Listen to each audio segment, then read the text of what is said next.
vi direkte inne med en ekstrasending.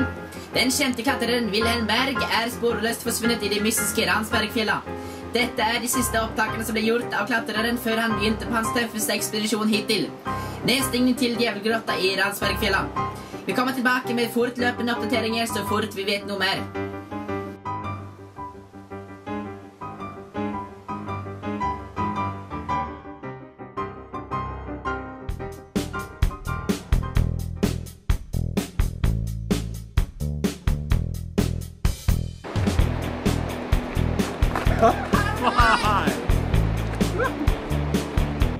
Hvis du ikke har jobb og bare klatrer, hvis det er profesjonelt, så er jeg med profesjonelle.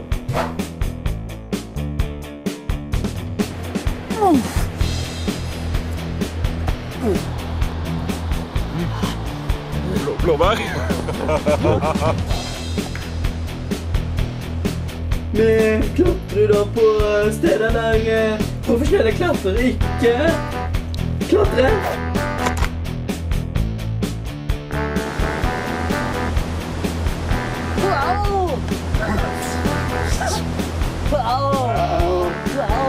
I hvert fall så er det en sånn gammel gruve da, så at jeg kan oppnå jo oppdage noe da. Vi er jo ikke zombier heller da.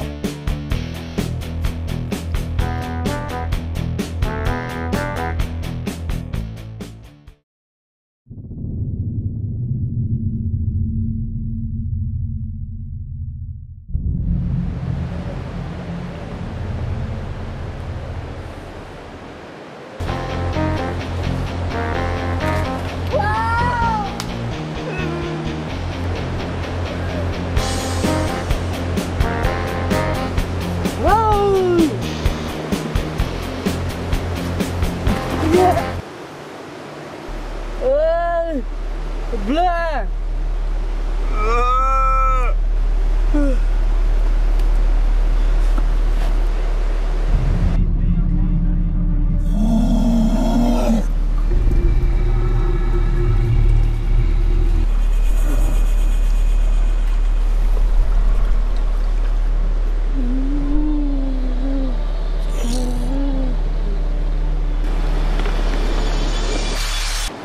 Hallo. Hei.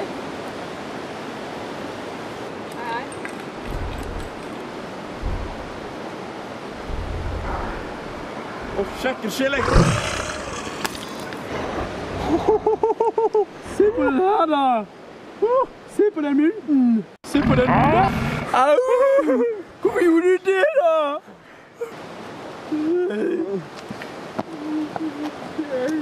Vekk på deg!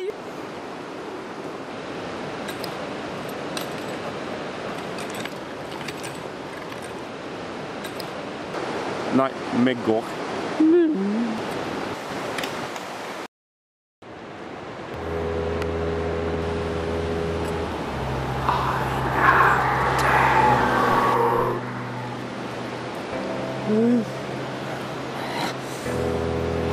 Hvorfor er du sånn?